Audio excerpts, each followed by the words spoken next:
नमस्कार, मैं हूँ विकास टेकरे और आप सभी का स्वागत है द हिस्ट्री यूट्यूब चैनल में। आइए देखते हैं मुगलकालीन व्यापार वाणिज्य और इनके समय की प्रमुख आर्थिक नीतियों को, चाहे वह कृषि व्यवस्था हो या फिर इनका मुद्रा बैंकिंग हो या फिर इनके समय पर आयात निर्यात हो। ये सभी हम यहाँ पर देखेंगे और साथ ही इनके आंतरिक और विदेशी व्यापार को भी देखेंगे। कुल मिलाकर मुगलकालीन जितनी भी आर्थिक गतिविधियाँ चल रही थी उन्हें समझने का काम हम इस वीडियो में देखेंगे। दोस्तों, मुगल काल में भारत को समय समय पर युद्धों, विद्रोहों, जहाजों, लूटमार, डकैतियों, अकालों तथा महामारियों का शिकार होना पड़ा। इससे अशांति का वातावरण रहा, फिर भी भारत का व्यापार इन कठिनाइयों को पार करता हुआ अनवरत रूप में चलता रहा। इन दुर्घटनाओं से जो हानि हुई, उसके बावजूद उन 200 वर्षों के इतिहास में देश की आर्थिक समृद्धि का ही पलड़ा भारी रहा। यदि इसका उल्टा हुआ होता तो ये असंख्य यूरोपीय जो दौड़ दौड़ कर इस देश में आए और बहुत पहले ही हमारे देश की भूमि को छोड़कर चले गए होते। जैसे कि किलोरिया मरे हुए बैल को छोड़ जाती है। ईस्ट इंडिया कंपनी ने व्यापार के बल पर ही भारत में अंग्रेजी साम्राज्य का निर्माण किया और अपनी नौकरी के दौरान और अवकाश ग्रहण करने के बाद औद्योगिक क्रांति के विकास विभिन्न अंगों को प्रोत्साहन दिया। इसलिए यह कहना अनुचित न होगा कि इंग्लैंड का राजनीतिक तथा आर्थिक उत्कर्ष मुगल साम्राज्य की ही देन है। मुगल काल में आंतरिक तथा विदेशी दोनों ही प्रकार का व्यापार उन्नत दशा में चल रहा था। अब हम देखते हैं कि मुगल काल में जो आंतरिक व्यापार था उसकी स्थिति कैसी थी। तो यहाँ पर व्यापार नदियों से भी होता था, समुद्रों से भी होता था और स्थल मार्ग से भी होता था। मुगल काल में जो आंतरिक व्यापार उन्नत दशा में था, या जो आधुनिक युग में व्यापार जिस ढर्रे पर चल रहा है, उसी प्रकार मुगल काल में व्यापार चलता था। आंतरिक व्यापार नदियों तथा सड़कों से चलता था। आज भी ग्रामीण क्षेत्र में बैलगाड़ियाँ तथा ऊँट गाड़ियों से सामान एक स्थान से दूसरे स्थान पर पहुँचाया जाता है। मुगल काल में भी आंतरिक व्यापार में बैलगाड़ियों का प्रयोग किया जाता था। नदियों में नावों के द्वारा व्यापार किया जाता था।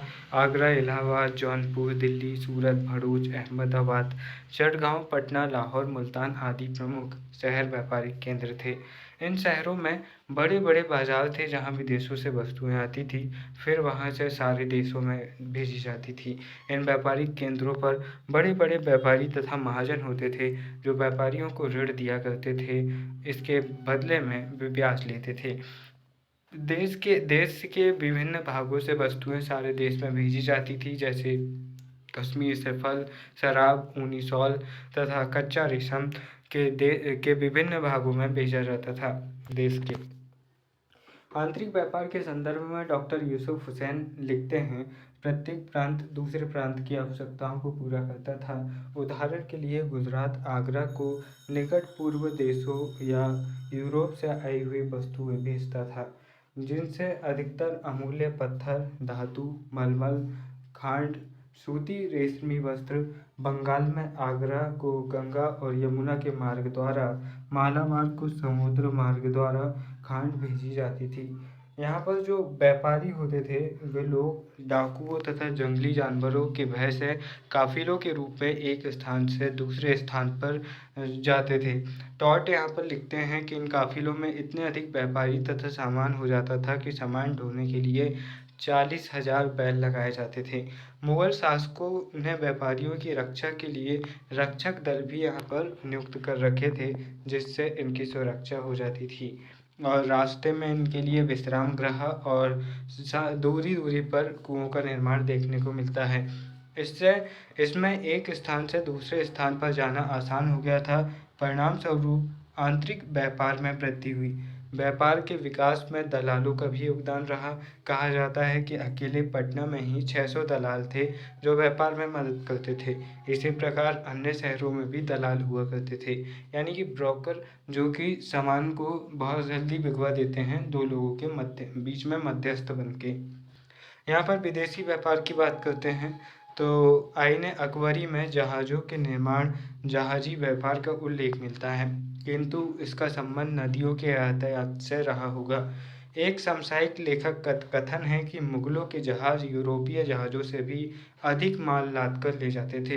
वे न तो कुतुबनुमा का ही प्रयोग करते थे और न सूर्य की ऊंचाई नापने के लिए किसी यंत्र का, बल्कि ध्रुव तारा, सूर्योदय और सूर्यास्त के सहारे भारत से ईरान, बसरा, मोचा, मुजफ्फरनगर, मुआम्बा, सुमात्रा और मक्का तक चले जाते थे। यानी कि हम ये कह सकते हैं कि हमारा व्यापार समुद्री मार्गों से भी था। एक तरफ तो बंगाल की साइड से हम इधर पूर्वी की ओर जाते थे और दूसरी तरफ हम गुजरात वाले एरिया से पश्चिम की ओर जाते थे, और जो अरब देश है उनके साथ में, मध्य एशिया के देश है उनके साथ में संबंध स्थापित करते थे। लेकिन यहाँ पर डॉक्टर S.R. शर्मा लिखते हैं कि मुगल काल में सामुद्रिक और जहाजी शक्ति की इस प्रकार जो उपेक्षा की गई उसका प्रभाव हमारे वर्तमान नाविक इतिहास पर भी पड़ा।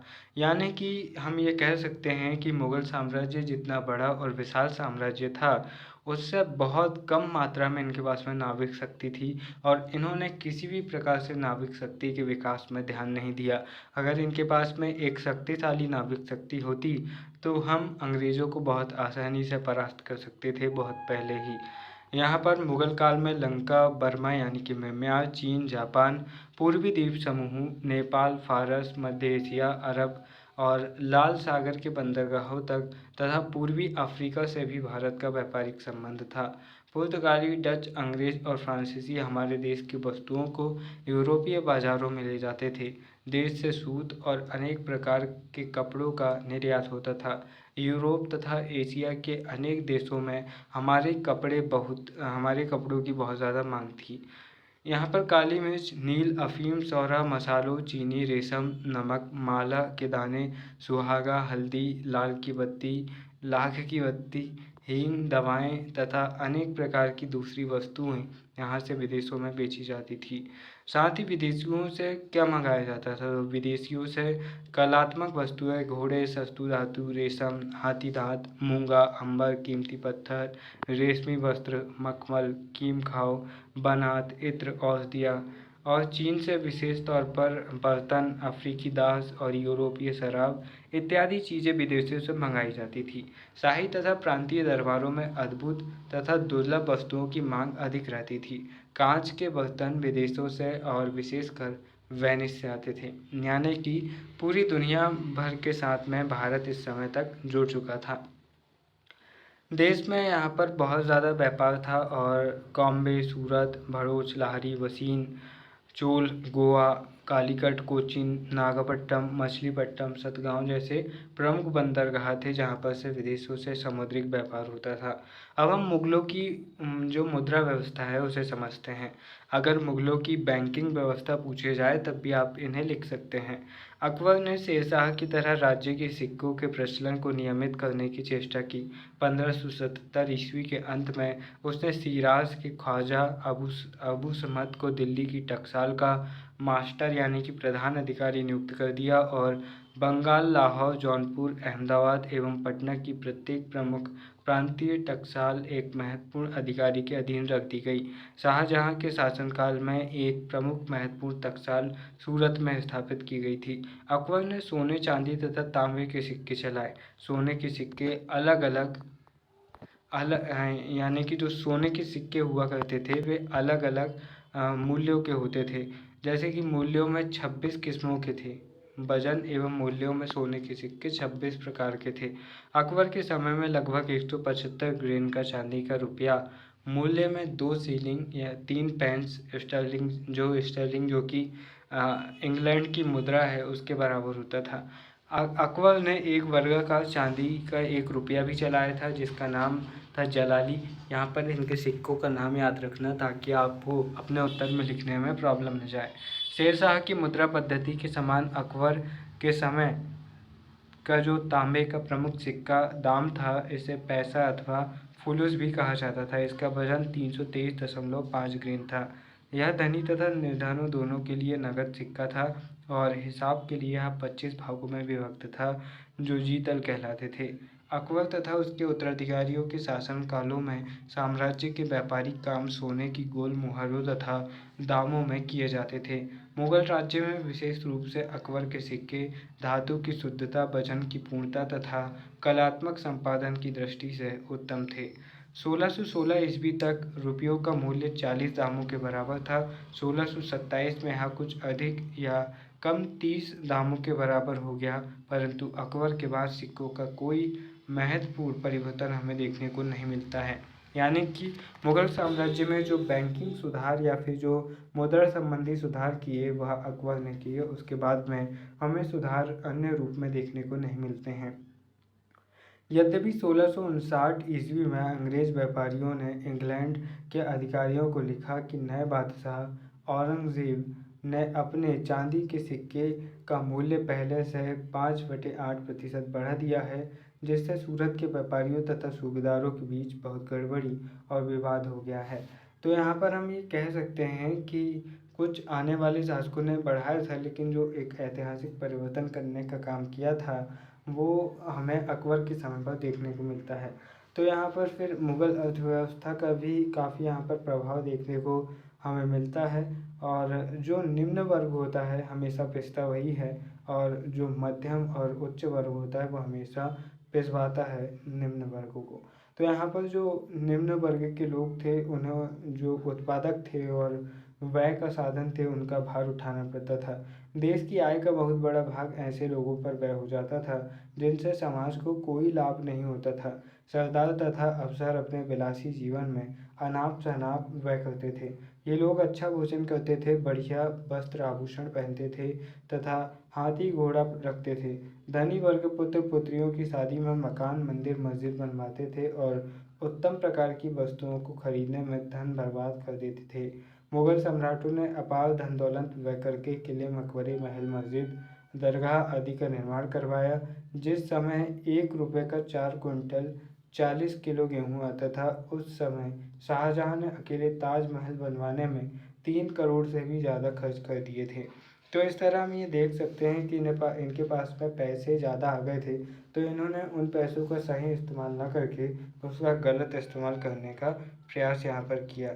इसके बाद में जो सर जदुनाथ सरकार है वे इनकी आर्थिक व्यवस्था पर लिखते हैं कि इस प्रकार की आर्थिक दशा महान पतन का आरंभ कर रही थी।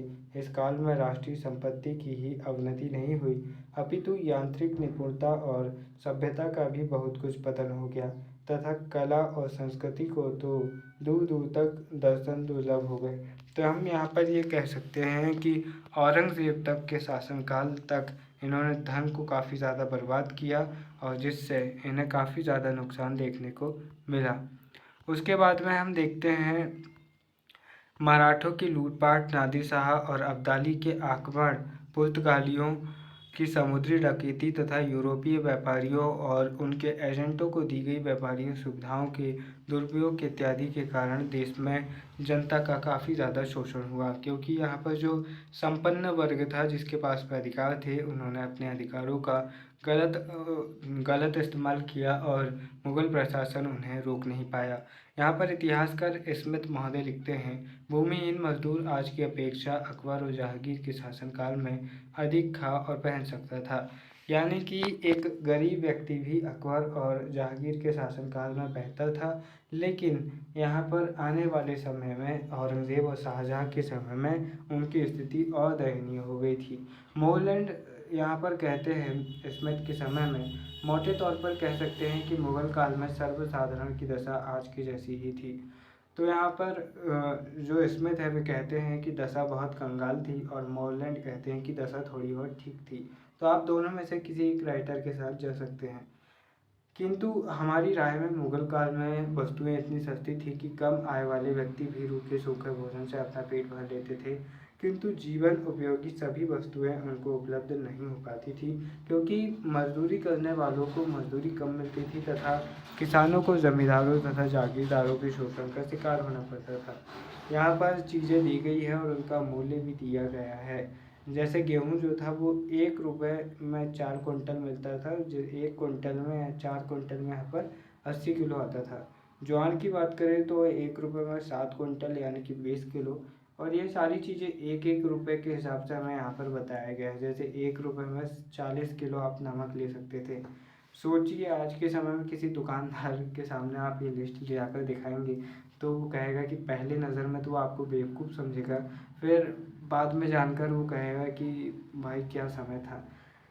और पहले ऐसा हो भी सकता था क्योंकि जो हमारे घर के बूढ़े बुजुर्ग हैं वो भी कहते थे कि आज से 50-60 साल पहले जब चीज़ें बहुत सस्ती थी, तो इसका सीधा सा उत्तर ये है कि जब मुद्रा का मूल्य बढ़ा हुआ रहता है तो चीज़ें सस्ती होती हैं, जब मुद्रा का मूल्य कम हो जाता है तो चीज़ें महंगी हो जाती है। ये अर्थशास्त्र का एक सीधा सा सिद्धांत है।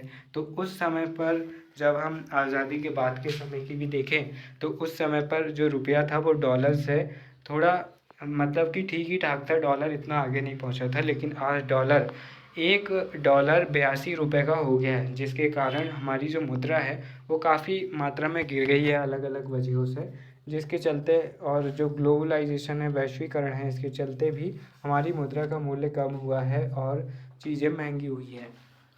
दोस्तों यहाँ पर वर्तमान से फिर से इतिहास की तरफ भागते हैं टांग उठा के, और यहाँ पर देखिए 1555 से 56 में अकबर के समय में उत्तर पश्चिम भारत में बहुत भयानक अकाल आता है जिसमें हजारों लोग मर जाते हैं। इसी प्रकार 1573 से 75, 1595 से 96, 1630 से 32 के दौरान भी यहाँ पर अकाल पड़ते हैं।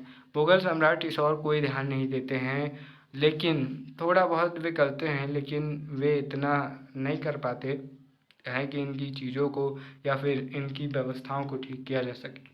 तो यहाँ पर हमने जो बैंकिंग व्यवस्था समझी वो मुगलों की राजस्व व्यवस्था थी।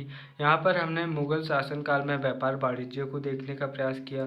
मुगल काल में हम कृषक वर्ग की स्थिति को पहले ही एक वीडियो में देख चुके हैं, इसीलिए मुगल साम्राज्य की जो आर्थिक नीति है वो इस वीडियो में ख़त्म होती है। यहाँ पर कुछ ऑब्जेक्टिव है जिनके बारे में आपको बताना है।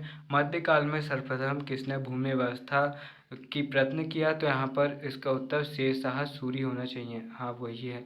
ईस्ट इंडिया कंपनी की स्थापना, तो ईस्ट इंडिया कंपनी की स्थापना 31 दिसंबर 1600 को होती है। यहाँ पर हम बात करें भारत में अंग्रेजों का व्यापार निम्नलिखित में से किसके शासनकाल में प्रारंभ हुआ, तो जहांगीर के शासनकाल में होता है, क्योंकि जहांगीर उन्हें फैक्ट्री खोलने की अनुमति दे देता है। इसके बाद में दोस्तों मुझे उम्मीद है कि ये वीडियो आपके काम आएगा और आप बहुत कुछ इससे सीखेंगे। वीडियो के अंत में बस इतना ही कहना चाहूँगा, जिम्मेदारी का मतलब है जीवन में आने वाली किसी भी स्थिति का सामना करने में सक्षम होना। अपने आप को सक्षम बनाइए और जिम्मेदारी लेने से कतराइए मत। फिर मिलेंगे अपने किसी और वीडियो में। नमस्कार, जय हिंद।